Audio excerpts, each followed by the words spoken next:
Amis citoyens du monde, bonjour et bienvenue pour cette deuxième émission Les commentaires de Marion. Nous sommes à Lyon dans la très sympathique librairie Raconte-moi la Terre, spécialisée autour des voyages et de la découverte. Raconte-moi la Terre, c'est également un lieu d'échange et de partage, où l'on peut venir discuter autour d'un verre des problématiques liées à la planète.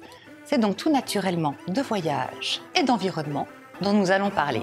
Suivez-moi.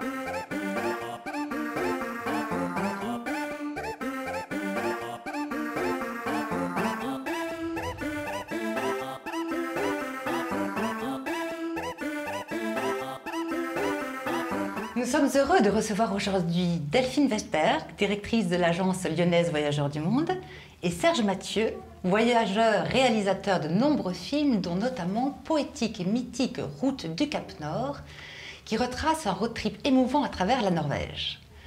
Alors Serge Mathieu, vous êtes vous-même et votre épouse Marie-Thérèse de grands voyageurs, vous avez animé des débats dans le monde entier. D'où vous vient cette passion du voyage et cette envie d'en parler ? Bon, alors par où commencer? D'où vous vient cette envie de voyager déjà? Oui, l'envie de voyager, je crois qu'elle remonte à ma tendre enfance. Donc pour tout vous dire, j'ai été dans ma vie 2 fois aveugle, à l'âge de 10 ans puis à l'âge de 16 ans.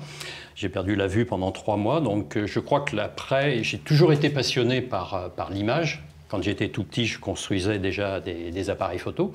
Et ensuite, eh bien, je crois que le fait d'avoir perdu un petit peu la vue pendant ces durées de temps m'ont donné l'envie de découvrir le monde, tout le monde. Et puis, j'ai toujours eu l'envie de partager. Et pour preuve, pendant quelques années, d'abord, j'ai été technicien automobile, mon premier métier. Ensuite, j'ai été professeur de tennis. Et puis, depuis maintenant un certain nombre d'années, je suis réalisateur et donc c'est une passion de voyager, mais c'est une passion aussi de partager, de faire partager ces voyages. C'est vraiment une vraie passion que j'ai en moi. C'est un vrai plaisir de pouvoir communiquer toutes ces rencontres, tous ces instants que nous avons vécus. C'est une vraie passion. Donc les rencontres, les échanges, c'est ce qui fait pour vous le voyage en quelque sorte. Oui. Au-delà de la découverte d'un pays ou d'une région, c'est vraiment les rencontres qui sont vraiment le ciment de tout ça. Oui, tout à fait. Alors Delphine, la passion du voyage, c'est bien sûr l'ADN de Voyageurs du Monde qui aborde une autre façon de voyager depuis près de 10 ans maintenant. Et les rencontres chez vous, les rencontres et le partage, c'est quelque chose de très important aussi. Oui, je pense que c'est à la base de cette envie de voyager, de cette envie de découvrir, d'aller toujours vers de nouveaux horizons et puis de s'enrichir des différences que l'on peut constater entre nous et d'autres. C'est vraiment la base du voyage, c'est vraiment son sens profond, effectivement. Donc je retrouve beaucoup de choses que Serge a dites déjà, effectivement. Et on trouve une spécificité chez Voyageurs du Monde, dans la façon d'aborder le voyage, de proposer le voyage. Depuis les débuts. Alors, Voyageurs du Monde existe depuis 40 ans. Alors, c'est vrai que le voyage a beaucoup évolué pendant toutes ces années. Mais Voyageurs du Monde a été parmi les premiers à se positionner sur le voyage sur mesure. C'est-à-dire que chaque voyage est très personnel et peut-être abordé sous des angles différents selon ce que l'on en attend. Et l'idée, c'est vraiment de concocter à chacun le voyage qui lui est propre selon ses sensibilités. Donc il y a effectivement ce positionnement sur le sur-mesure avec une équipe de spécialistes de pays qui connaissent par cœur les destinations sur lesquelles ils travaillent, qui en sont passionnés et qui vont vraiment aller chercher les petites adresses, les partenaires sur place, les rencontres, faciliter ces rencontres qui ne sont pas forcément évidentes quand on décide comme ça d'aller dans un pays étranger. Alors il y a le sur-mesure et puis il y a dans les dernières années aussi un positionnement très, très appuyé sur le service parce que évidemment le monde du voyage a subi une petite révolution, c'est l'arrivée d'Internet, c'est le fait que tout soit accessible soudain comme ça en ligne. Ce qui contraint et ce qui invite les voyagistes à proposer autre chose que ce que l'on peut trouver par soi-même sur les sites internet. Voilà. Donc voilà tout l'enjeu des voyagistes aujourd'hui, c'est d'être dans la relation humaine, évidemment, comme nous, qui avons une agence où les gens peuvent venir nous voir, et puis d'apporter un service en plus pour des gens qui ne sont pas forcément prêts à se lancer à l'aventure, à se jeter dans le grand bain comme ça et à faire des heures de recherche pour arriver à trouver le voyage idéal, on leur facilite, on fait tout le travail et puis il y a ce sentiment de partage aussi qui est très, très important. Très important, c'est vrai. Pour nous qui sommes passionnés, c'est l'envie de transmettre des émotions. Alors justement, en parlant d'émotions, Serge, dans votre film, vous abordez le voyage par sa dimension poétique et philosophique. Vous citez un très beau passage de Victor Hugo que j'aime beaucoup et que je me permets de reciter aujourd'hui pour répondre à cette question. Pourquoi partir pour aller où? Je cite Victor Hugo donc. Où le pied ne va pas, le regard peut atteindre. Où le regard s'arrête, l'esprit peut continuer. Pas homme qui n'essaye pas, si humble et si insuffisant qu'il soit. Très beau. Oui, oui. C'est une pulsion qui répond à un besoin naturel humain, le voyage. Oui, je crois qu'on est tous mammifères, hein, on le sait. Et donc l'envie d'aller découvrir ce que vous disiez, l'envie d'aller découvrir l'autre, le comprendre, essayer de le comprendre. Le comprendre, c'est un bien grand mot, essayer de le comprendre et découvrir sa culture, ses traditions. Et puis ensuite, ce que vous disiez, bien, nous, à travers nos films, de faire partager justement ces rencontres et ces découvertes et essayer de montrer un petit peu les différents modes de vie, traditions, etc., qui se passent ailleurs. Ça participe, je pense, à la grande diversité de notre monde et à la compréhension de notre monde, notre vaste monde. Tout à fait. Alors ça, c'est effectivement le but ultime du voyage. Après, il y a le comment voyager. Vous dites bien tout au long de votre périple la nécessité de voyager selon sa propre cartographie pour s'approprier le territoire, à tenter que ce soit possible. Est-ce que c'est justement possible si on reste dans les sentiers battus, ça? Oui, je crois que oui. Après, comme vous le disiez, des personnes ont besoin d'être pris en main, encadrés, parce qu'ils n'ont pas ce besoin ou ce désir d'être totalement libres. Et puis, un petit peu cette peur. De toute façon, lorsque l'on voyage, il y a aussi cette peur de l'autre, cette peur de l'inconnu, qui est au fond de nous tous, de toute façon. Alors, bon, nous avons l'avantage d'aller par-dessus cette peur. On ne l'a pas, au contraire, c'est pas une peur, c'est une envie. On a réellement cette envie d'aller découvrir, alors que d'autres personnes ont tout d'abord un petit peu cette crainte, cette peur, et donc ils ont besoin d'être encadrés, d'être accompagnés, mais eux-mêmes vont découvrir, même s'ils sont dans des sentiers battus, des lieux qui sont, comme l'on dit, très touristiques, mais malgré tout, ils vont s'évader, ils vont découvrir, malgré tout. Ça part d'une démarche intérieure, finalement, le voyage. Tout à fait, tout à fait. Le voyage, de toute façon, commence avant de voyager. Oui, dans la préparation. Dans la préparation, dans l'idée déjà. Lorsque l'on émet l'idée, je pense que vous serez d'accord avec moi, lorsque déjà on a une idée, ah j'aimerais aller là parce que j'ai vu une image, parce que quelqu'un m'a parlé de ce lieu, déjà on voyage. Déjà on voyage. Et dans la préparation de voyage, j'ai une question pour vous, Delphine. Le 100% personnalisé, quand on fait appel à un voyagiste, est-ce que c'est possible ?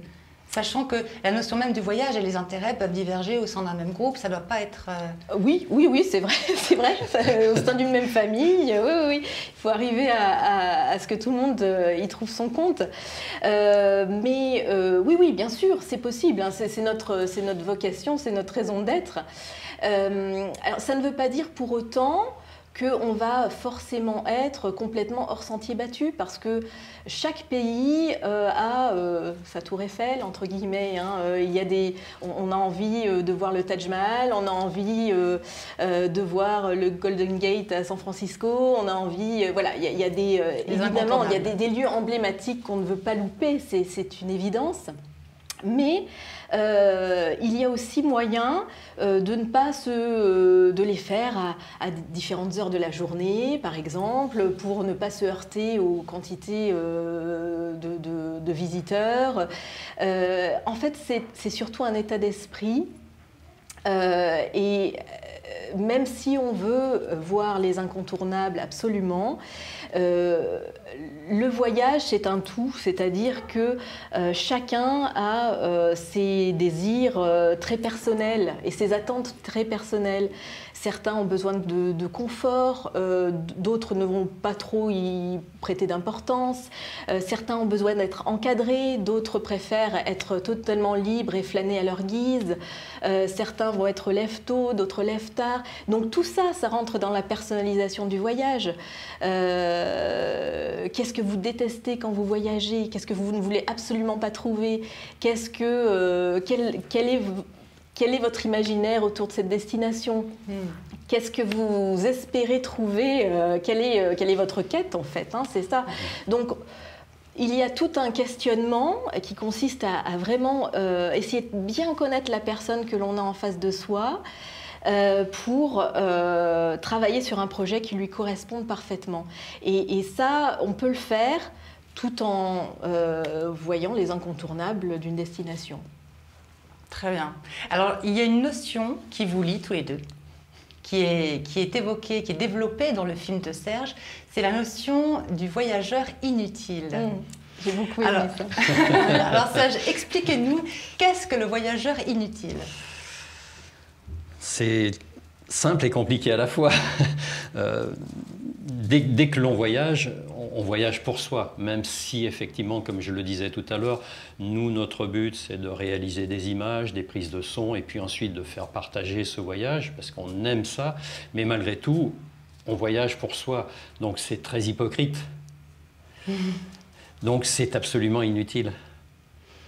Il y a des impacts, des impacts quand on voyage aussi. Après, voilà, on aborde d'autres aspects, le fait d'avoir l'impact carbone, l'impact sur l'environnement, etc., tous ces aspects-là. Et c'est vrai qu'avec le développement du tourisme de masse, entre guillemets, alors qui ne sont pas forcément le fait des agences de voyage, c'est quelque chose qui est mondial. Bon, la pandémie actuelle va peut-être mettre un frein à tout ça, ou redistribuer les cartes, peut-être, je ne sais pas. Mais comme vous le disiez, de toute façon, tout être humain a envie de voir la Tour Eiffel.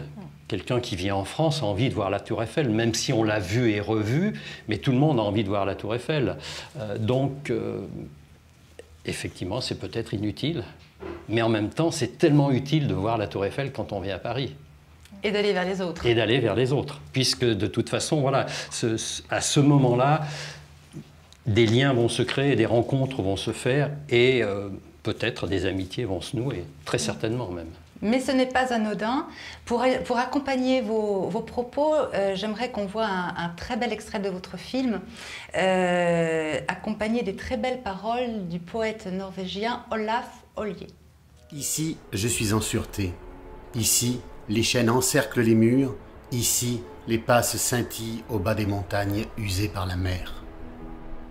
Si je suis devant la vitre, les grands chênes sont d'une profonde couleur d'huile, comme une peinture ancienne.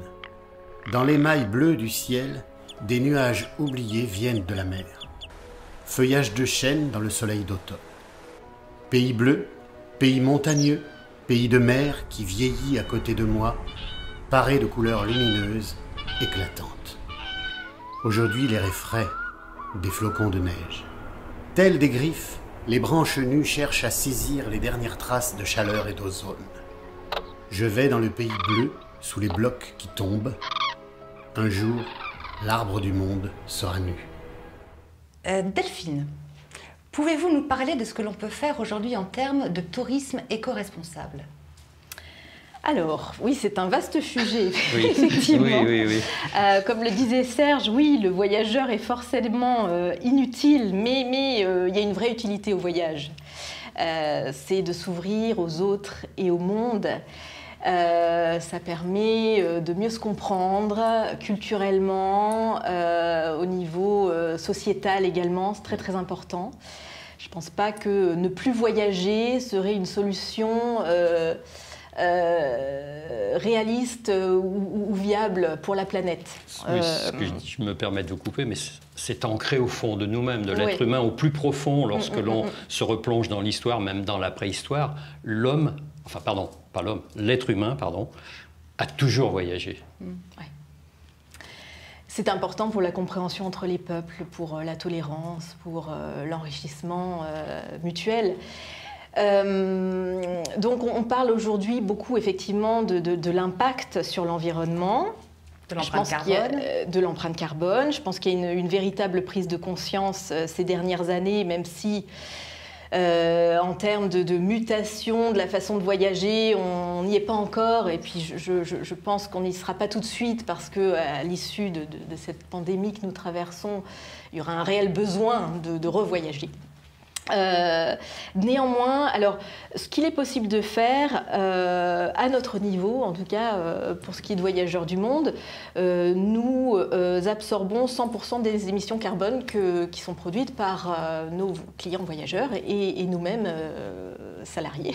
Et c'est très précis, je crois. C'est très précis. On a un calcul qui est très scientifique, qui se base sur le nombre de tonnes de carbone émis pour chaque voyage et le nombre d'arbres à planter pour absorber ces émissions. Donc, par exemple, un Paris-New York va correspondre à 2,8 tonnes de carbone émis. Ça veut dire qu'il faut planter 20 arbres en parallèle pour absorber cette émission. Et pour cela, on prélève sur chacun de nos voyages une somme qui correspond au nombre d'arbres à planter et qui est reversée à notre fondation Insolite Bâtisseurs, qui travaille sur des projets de reforestation justement de par le monde, en Indonésie, au Pérou, au Sénégal. Et pour chaque voyage, il y a une somme qui est reversée, qui va directement dans notre fondation et donc on absorbe directement les émissions de carbone que l'on produit. Voilà. Les choses bougent. Oui. Alors ça fait une dizaine d'années que l'on fait ça systématiquement, donc on est complètement, on peut dire qu'on est à zéro, on est en carbone neutre pour ce qui est de nos voyages. Après, il est certain que le voyageur impacte sur son environnement, c'est évident. Je pense qu'il faut quand même repenser la façon dont on voyage. Éviter de prendre l'avion, c'est compliqué, on le sait bien, mais éviter de prendre l'avion pour passer 2 jours à New York, par exemple. Voilà. Je pense qu'il faut revoir tout ça. Nous, on n'est pas trop, pas du tout même dans cette optique-là. En fait, il ne faut plus voir le voyage comme un produit de consommation, ce qu'on a fait beaucoup les 10, 20, 30 dernières années. J'ai fait Venise, j'ai fait New York, j'ai fait Londres. Voilà, le voyage, c'est pas ça. Le sens profond du voyage, c'est effectivement une curiosité, une rencontre. C'est un projet qui se travaille en amont. On y passe du temps et effectivement, l'avant-voyage est extrêmement important. Et c'est pas prendre une photo et repartir. Voilà, c'est s'investir un petit peu plus, prendre son temps et peut-être être à l'inverse de ce qu'on a connu les dernières années, c'est-à-dire partir moins souvent, plus longtemps. Peut-être qu'on va vers ça. Intéressant, ça fait repenser notre façon de vivre finalement, cette nouvelle façon de voyager. Serge et Marie-Thérèse, vous voyagez en camping-car ? Oui, en ce qui concerne ce document, oui, mais pas que, puisque nous y sommes allés aussi en Norvège en hiver. Donc là, évidemment, nous y sommes allés en avion. Mais je rejoins ce que vous disiez. Nous avons choisi d'y aller sur des périodes longues. Nous nous sommes organisés pour justement avoir le moins d'impact possible au niveau carbone. Alors, à notre petite échelle, tous les deux, avec mon épouse, eh bien, nous sommes engagés dans des associations, justement, de reforestation ou autres, qui vont dans le sens de la biodiversité, pour essayer de compenser un peu notre impact. Alors à notre tout petit niveau, tous les deux, mais voilà. Mais si chacun faisait à son petit Oui, niveau, voilà, exactement, tout à fait. on arriverait à un grand Mais je résultat. rejoins ce que vous disiez, c'est vrai que de toute façon, voyager, c'est nécessaire, c'est vital. Si on veut que le monde fonctionne correctement, si on veut que les personnes continuent à se comprendre, et Dieu sait s'il y en a besoin, il faut que les gens continuent à voyager, mais justement, voyager peut-être différemment, voilà, essayer de se dire, pas 2 jours, mais 10 jours, 15 jours, et puis justement peut-être plus les apprécier, parce que je crois, enfin là c'est un avis totalement personnel, mais je crois que quand on fait un séjour d'1 jour ou d'1 jour et demi, on apprécie, je rejoins ce que vous disiez, on fait une photo, on s'en va, on ne peut pas apprécier, on n'a pas apprécié, on ne s'est pas imprégné de ce lieu, on ne sait pas, donc voilà, mais bon voilà, l'avenir nous le dira, mais je l'espère. Il y a la route aussi, la route est belle, la route fait partie du voyage. Bien Prendre sûr. son temps de prendre la route, oui. de faire ses étapes, d'apprécier le chemin qui mène. Dans le film, on voit bien tout le cheminement que vous faites pour vous rendre au Cap Horn. Chaque étape est importante, chaque étape est source de découvertes extraordinaires. Donc, Je rectifie juste, c'est pas le Cap Horn, c'est le Cap Nord. Pardon, le Cap Nord. Cap Le Nord. Cap Nord. Je me suis trompée de cap. Ce n'est pas très grave. Mais effectivement, le chemin est très très important. Oui. Alors, quelle que soit la destination, et même quelle que soit la durée, quand vous partez pour une randonnée d'une journée, mais je veux dire, bon voilà, s'imprégner de cette démarche. On a chaussé les raquettes pour aller faire de la raquette, puisque bon, c'est le moment actuellement. Mais c'est important de s'imprégner, justement, de prendre le temps, de s'arrêter, de sentir le vent sur le visage, etc. Tous ces aspects-là sont tellement importants. Et on a perdu un petit peu ces sens. On oublie tout ça, hein, Ouais, quand on saute dans un avion et qu'on se retrouve quelques heures après dans un environnement complètement différent. On oublie le côté lent du voyage. Chaque kilomètre, c'est long, mais on l'apprécie d'autant plus. Enfin, oui, c'est le voyage qui importe et pas la destination. Tout à fait. Les odeurs. Alors ça, on ne le transmet pas avec nos images, mais les odeurs sont tellement importantes dans tous les voyages, dans tous les lieux. C'est tellement important. Et ça, on ne peut le sentir, s'en imprégner, que si on prend un petit peu de temps. Si on ne fait juste que passer comme ça rapidement, on ne peut pas s'en imprégner. Tout à fait. Alors, je ne veux pas me poser en moralisateur. Non, mais ce sont juste des avis. Hein, voilà. C'est très intéressant, justement, et c'est vrai que bon, on a peut-être à repenser cette notion de temps dans notre société moderne. Et Serge, vous n'avez pas toujours été voyageur-réalisateur, vous en parlez très bien, mais vous avez eu d'autres vies auparavant. Oui. Mon tout premier métier a été donc technicien automobile. J'ai fait des formations dans le monde automobile. Et puis ensuite, mais ce que je vous disais tout à l'heure, j'ai toujours été passionné par l'image, par la nature. Et donc, en parallèle, je construisais un sténopé. Un sténopé, c'est une boîte en carton où on fait un tout petit trou et on peut prendre des photos avec ça. Donc, quand j'avais 5-6 ans déjà. Et puis ensuite, je suis toujours passionné de sport. Tous les sports, mais donc j'ai été aussi professeur de tennis pendant un certain nombre d'années. D'accord, donc de professeur de tennis à voyageur-réalisateur. Voilà, alors disons que durant une période, ça s'est fait un petit peu en parallèle. Voilà, un petit peu en parallèle. Et puis un jour, bien oui, j'ai tout laissé tomber et je me suis entièrement consacré à l'image et au voyage et à ce partage et à la présentation de nos films. Et est-ce qu'on peut dire que le voyage, vous avez plus ou moins répondu à cette question, que le voyage est à portée de tous, et est-ce que c'est une bonne chose, Delphine? Oui, absolument. Oui, c'est une bonne chose. Et à portée de tous, parce que, encore une fois, chacun a des attentes différentes. Et c'est pas parce qu'on est adepte de confort, de belles adresses, qu'on n'a pas envie d'authenticité dans son voyage. Et à l'inverse, on peut très bien prendre son sac à dos et partir même en voiture. On a la chance en Europe quand même de pouvoir traverser les frontières et d'être complètement dépaysé très très facilement, d'aller dormir dans des petites auberges, dans des lieux un petit peu reculés, pas forcément sans prétention, et de vivre une expérience en immersion tout à fait marquante. Donc oui, c'est à la portée de tous. Et à condition de prendre son temps, si possible. Si possible, de prendre son temps pour que ce soit un vrai voyage, une vraie découverte. Oui, je vous rejoins tout à fait. Ce que je vous disais tout à l'heure, le voyage commence déjà dans sa tête. Dans sa tête. Donc, ne serait-ce que voyager dans son jardin, c'est déjà un voyage. Alors Oui, évidemment, ça ne vous rapporte pas grand-chose.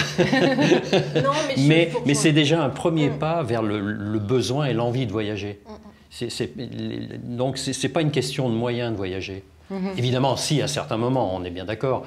Mais non, le voyage est ouvert à tout le monde. C'est une démarche. C'est une démarche, et c'est un besoin, c'est une nécessité. Il est trop dommage, à mon sens, que beaucoup de gens ne voyagent pas plus. Parce qu'ils pensent peut-être que ce n'est pas à leur portée. Voilà.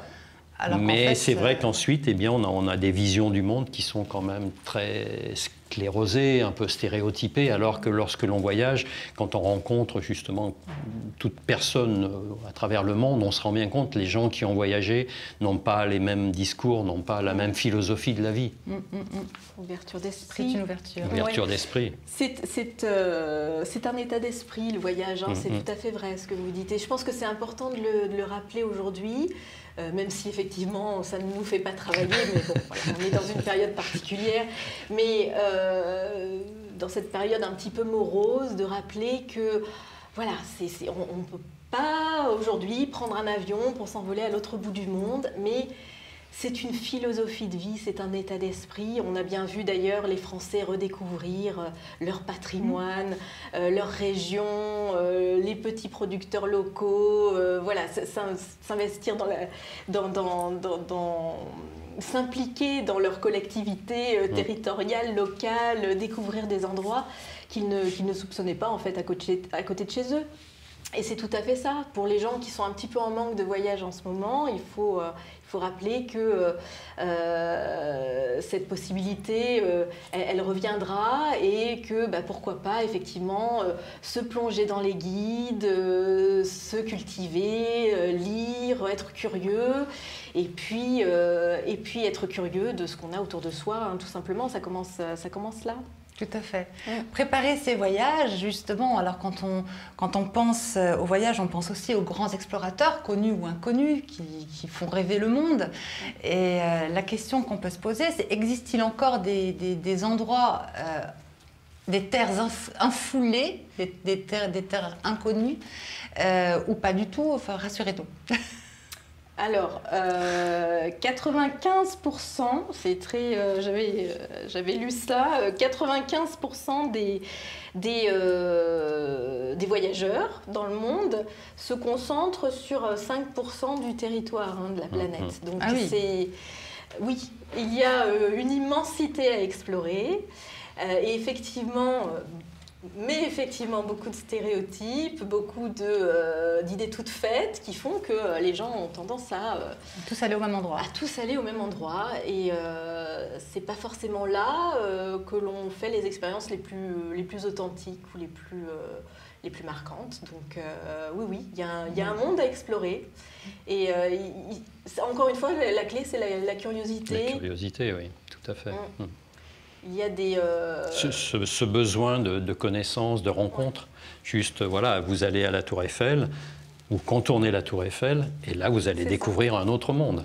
Vous allez découvrir Paris d'une autre façon. Donc, quelques pas suffisent bien souvent, quel que soit le lieu. Alors, je dis la Tour Eiffel, mais quel que soit le lieu dans le monde. Oui, c'est tout à fait ça.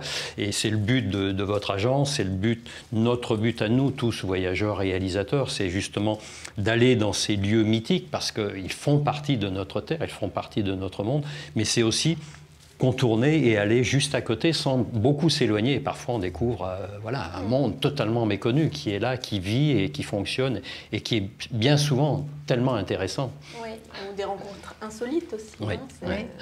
C'est comme ça que ça se passe généralement, au gré, au hasard d'une promenade, d'une découverte. C'est complètement inattendu et c'est d'autant plus magique. Mais c'est vrai que nous, dans nos films, c'est bien souvent comme cela que ça se passe. On rencontre quelqu'un, on lui explique un petit peu ce que l'on fait, voilà, on filme, on enregistre, et « Ah, mais tenez, allez voir telle personne ou allez voir telle personne qui est un musicien, qui est un poète, qui est un agriculteur, qui est un éleveur, enfin peu importe. » Et on découvre un autre monde et on allait passer à côté. Donc il faut rester disponible. On rejoint ce que vous disiez tout à l'heure, il faut être disponible et la curiosité. Envers l'autre, envers le monde, envers tout. Il faut être curieux. Il faut être curieux. Il ne faut pas hésiter à soulever une pierre pour découvrir ce qu'il y a dessous. Ah, c'est très très beau. Ce sera le mot de la fin. Delphine et Serge, merci pour vos témoignages. Merci à vous. Merci à vous. Vous pourrez retrouver le film poétique et mythique Route du Cap Nord de Serge Mathieu directement en DVD auprès de Serge et préparer votre voyage éco-responsable chez Voyageurs du Monde, le tout aux adresses qui vont suivre.